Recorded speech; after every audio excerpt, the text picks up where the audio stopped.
Hi everyone, मी तन्मय नारगोळकर आपल्या सर्वांचं स्वागत करतो तन्मय क्लासेसमध्ये।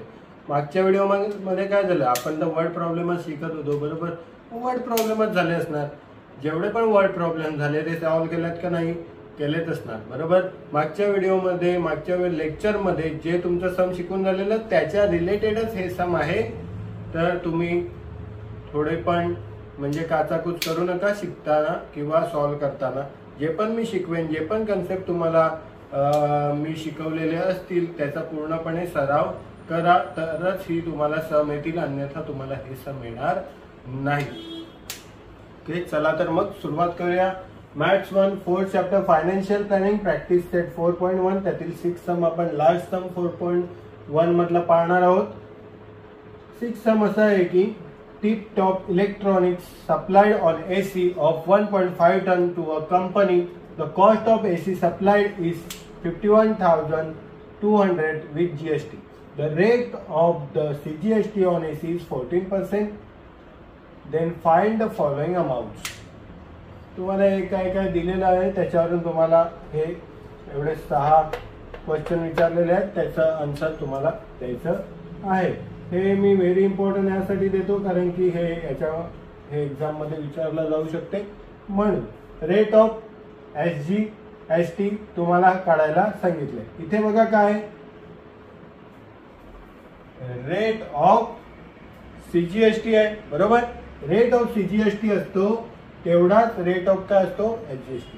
मग इथे लगेच पहिला आन्सर मी लगेच लिहून टाकतो, rate of SGST 14%।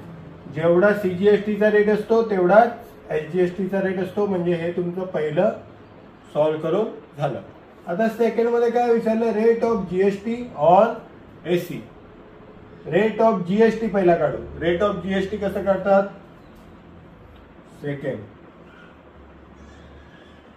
Rate of GST कसं काढतात, इज इक्वल टू खाली लिहितो rate of CGST plus rate of SGST।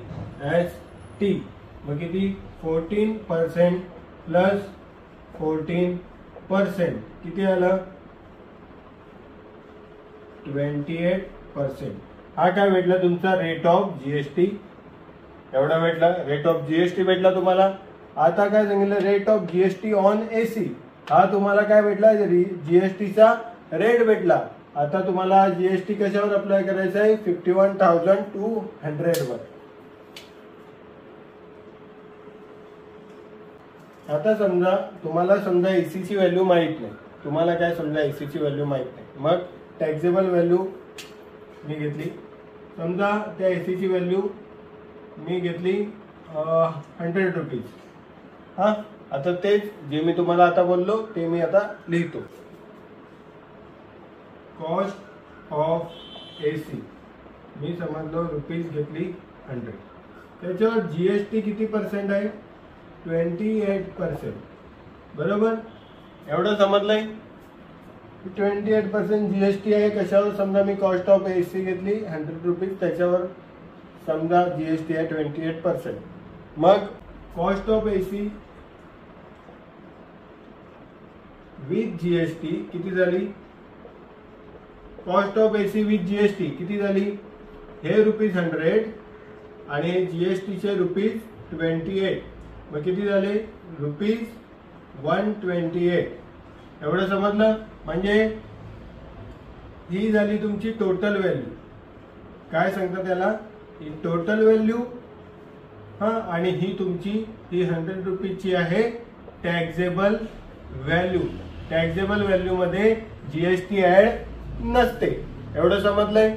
आता तसंच इथे तुम्हाला काय सांगितलंय, टॅक्सेबल व्हॅल्यू ऑन AC काढायला सांगितलंय, टोटल अमाऊंट ऑफ GST काढायला सांगितलंय, एवढे सर्व काढायला सांगितलं। पहिला आपण rate of GST on AC बघू, हे एवढं समजलंय, रेट ऑफ GST इथे आपण काढून घेतला। आता पुढे आपण टॅक्सेबल व्हॅल्यू काढायची आहे। आपल्याला समजा टॅक्सेबल व्हॅल्यू माहित नाही असं समजा, आता टॅक्सेबल व्हॅल्यू आपल्याला माहित नाही म्हणून मी काय घेतलं एक्स. आणि इकडे समजा अजून एक टोटल व्हॅल्यू एसी ची किती दिले ₹51,200. मग आता हे लिहायचं कसं? मी मागच्या सम मध्ये एक सांगितलेलं वरती काय लिहायची टॅक्सेबल व्हॅल्यू, खाली काय लिहायची टोटल व्हॅल्यू. आता याच्यामध्ये टॅक्सेबल व्हॅल्यू काय? याच्यामध्ये टॅक्सेबल व्हॅल्यू आहे एक्स आणि इथे 51,200 इज इक्वल टू हे लिहिलं. आता सेम इथे करायचं. इथे काय आहे टॅक्सेबल व्हॅल्यू 100 आणि टोटल व्हॅल्यू काय आहे 128. एवढं समजलं. आता याचं काय करायचं? क्रॉस मल्टिप्लिकेशन करायचं. हा एक्स आहे तसाच, हा एक्स मी आहे तसाच ठेवला. याचा आणि याचं मल्टिप्लिकेशन होईल 512 आणि त्याच्यावर हे 2 0 आणि याचे 2 0.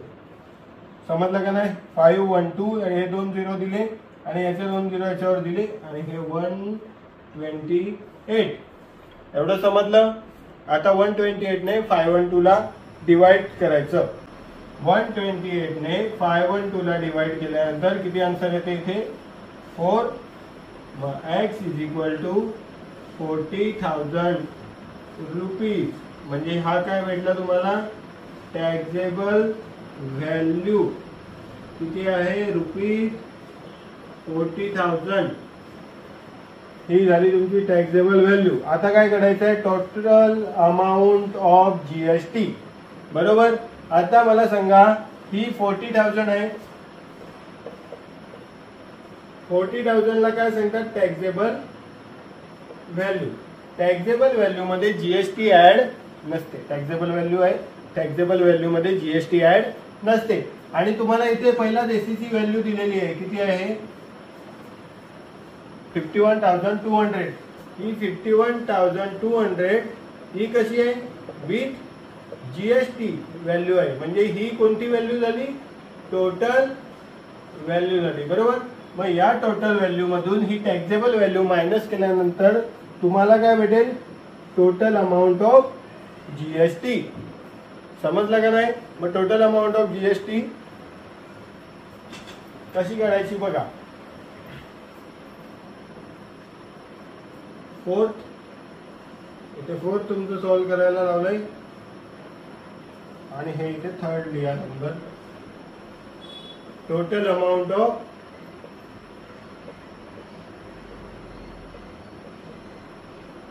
GST. Total amount of GST काय? टोटल अमाऊंट ऑफ जीएसटी कसं सॉल्व करतात? टोटल व्हॅल्यू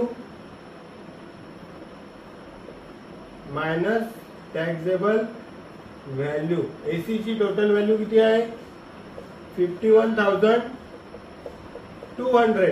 त्यातून मायनस किती करायची टॅक्सेबल व्हॅल्यू आताच आपण काढली 40,000. मग किती आले 11,200 रुपीज.